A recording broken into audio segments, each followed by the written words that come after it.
Hello, lovely people. It is I, Magnanix, back again for another lore episode. Whilst in the background, the costume making of pygmy-chan is underway, time-lapsed. What you are seeing, as always, is an archive of the recent stream, wherein I put Purple Butts-chan, or pygmy-chan for short, into Gwyn, the Lord of Cinder's outfit, all from scratch. Before we get on with the history, as per normal, I would like to take a moment of your time to thank my patrons, who continue to give me support in what I do. So thank you, Curious Cryptogenic, Evan Fang, Flying Ostrich, Flying Bear, Jinrai, Kai Kotsu, Mashiro Soda, Soul Flayer, Wakuzo, and your pal Jinx. I would also like to give a very special thanks to a few people who really do give me far too much support in my streams. Kai Kotsu specifically, who is now I believe up to 67 gifted subscriptions. You are a madman. Followed closely I believe by Jinrai at 44 from memory. Then there is Bliaz, and the ridiculous donations from Soulflayer, and Jinrai and Kaikotsu and every other person that gives me money. Why do you give me money? I don't understand. Well, I'll take it as thanks and support to continue doing what I'm doing. Thank you. Sorry for rambling. Let's get on with the lore now. I think I've taken up enough of your time. So, the lore of Dark Souls. Sources for this information are the wiki and the fan wikia, as well as in-game items. Before the Age of Fire was the Age of Ancients. It was a time in which the world was still unformed, colourless, and shrouded by fog. The land consisted of grey crags, arch trees, and everlasting dragons, who were the rulers of this world. The everlasting dragons were massive beings, towering over the skies, with skin covered by both stone scales and bristled dark fur. Their heads sported horns that could gore animals unknown to today's youth. But enough about them. Humans and other creatures had yet to even make an impression upon the world. The advent of fire occurred, and with it came heat and cold, life and death, and light and dark. The first flame was born, source of all fire. However, from the dark came humanoid creatures. These creatures found the Lord Souls within the flames and took on the powers they gave. They were Grave Lord Nito, the first of the dead, who offered much of his own soul to death itself, granting him the ability to administer the death of all life. The Witch of Izalith, who became the leader of the Flame Sorcerers, later the so-called Witches of Chaos. Gwyn, Lord of Sunlight, who achieved many great things in his life. A fourth unique Lord Soul, called the Dark Soul, was found by the furtive pygmy, whose race are the ancestors of the humans. The descendants of the furtive pygmy are supposed to bring about the Age of Darkness, in which humanity rules the world. With their newfound powers, 3 of the 4 lords challenged the dominion of the everlasting dragons of the world. The lords allied with one of the dragons, Seath the Scaleless, who sought the immortal scales of the dragons, and thus betrayed his own kind. A very long and destructive war was begun by the lords and their amassed armies. Gwyn used his powerful bolts to peel their stone scales, while the Witch of Izalith and her daughters of Chaos wove great firestorms against them, and finally the Grave Lord Nito unleashed a miasma of death and disease upon the dragons. The war was won by the lords, and the dragons went nearly extinct. A golden age of fire began as the world rebuilt under the new rule of the great lords, now perceived as deities, gods. After the defeat of the everlasting dragons, Gwyn established the land of Lordran and granted Seath the title of Duke along with a part of his Lord Soul for his contribution in the war. He also gave another part of his Lord Soul as well as the titles of King to the 4 kings, leaders of New Londo, in recognition of their foresight.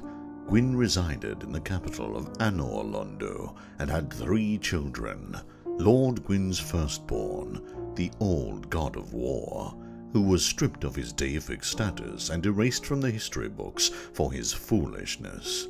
He is closely related to the warrior of Sunlight Covenant and inherited the sunlight from his father, Guinevere, Princess of Sunlight, who later married the flame god Flan, and the final child, Dark Sun Gwyndolin, who was raised as a girl for his affection to the moon. The Age of Fire began prosperous and rich, but soon the fires started to wane and go out again, and with them the power of the lords too. In an effort to prolong the Age of Fire, the Witch of Izalith tried to recreate the first flame, but the experiment failed, and a flame called the Flame of Chaos was created instead. She and her daughters, the Witches of Chaos, bound the flame and attempted to keep it under check. However, in the end they failed, giving birth to the Bed of Chaos. Many of the creatures in the region turned into demons that still roam Lordran. Her children were transformed as well, with her son becoming a flame demon called Ceaseless Discharge, her daughters becoming partial spiders, Queeleg and her younger sister. Her followers stayed loyal and became known as the Witches of Chaos. Only her daughter, Quilana, escaped the fire and became the mother of pyromancy.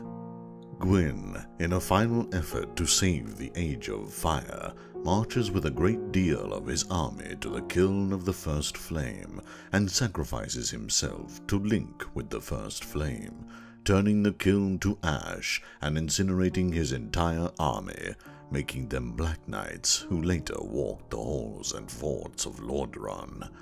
The attempt to rekindle the flame, the first flame, is only somewhat successful, however, as the Age of Fire was only extended for a short period of time. Gwyn became a Hollow and is from then on known as Gwyn, Lord of Cinder. After the fall of Gwyn, tempted by a prehistoric entity known to be evil to most, or at least to those who followed the way of the flames, the 4 great kings of New Londo were seduced by the lure of infinite life through the art of life drain, and their knights and servants became dark wraiths, users of the very same art. In an effort to contain the threat posed by these lords, New Londo was flooded, trapping the 4 kings and the dark wraiths in the abyss that they had opened, and sacrificing the city of New Londo and the countless lives therein. In the same time, the deities had begun leaving Lordran. Gwyndolin was the only one of Gwyn's children to stay behind, using the power that he possessed in illusion, creating the wonderful scenes as if nothing had ever changed since the Lord of Fire's stay there.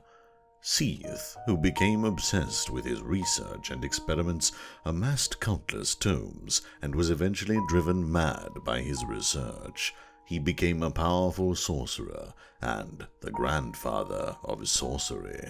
But what, I hear you ask, of the furtive pygmy, the one who held the power of the dark soul? All the way back at the beginning, when the 3 great lords took the large lord souls, the furtive pygmy stayed behind and found a small soul, the dark soul, which resonated with the pygmy, who then claimed it. With the power of this soul, the pygmy was able to generate the race of humans whose essence was rooted in the abyss. To each individual human, the pygmy gave a fragment of their lord soul, which was later called humanity. But unlike the other lords, who were made somewhat weaker when their soul was separated amongst the races they made, the dark soul did not seem to have a limit to its power. humanity could be further strengthened by human emotions, and with emotions it could increase in mass and strength, so that one human could wield vast capabilities. Despite this, it is said that humans found little use for humanity. All the way back when the three lords began to wage their war against the everlasting dragons, they conscripted the humans, the pygmies, into battle, and they forged quasi-living arms and armors in the abyss. Despite forming this pact, the race called the Gods saw them as inferior life, while paradoxically recognizing their great and threatening power. To prevent them from fighting against the gods, they cast the flaming seal of Gwyn unto them, and their arms and armor. The pygmy did not appear to participate in this battle, but due to the status of the humans, his role was unrecorded, and none know what their part in the battle really was. After victory, Gwyn gifted the pygmy warriors a place at the literal edge of the world, where they could establish their own home. He also gave them his youngest daughter, Filianore, promising he would come for her. Those that did not take this deal were either enslaved or were buried, since they could not be slain. Reaching the edge of the world, the ringed city was built, where the true dark soul was split apart amongst individual pygmy lords. They placed a spell on Filianore, and as long as she slept, the city would not be harmed by time and its eroding influence. Despite seeming to worship the gods, the city was still of its own will, and subtly defied them. What occurred between then and the first fading of the flame is not exactly clear, and the final fate of the pygmy is uncertain, as they no longer featured in histories after those events were mentioned.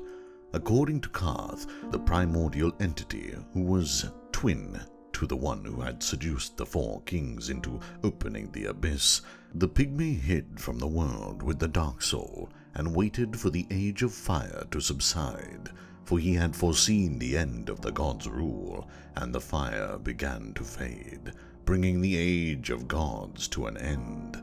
Darkness would reign, and humans would emerge to take over the world in the age of man.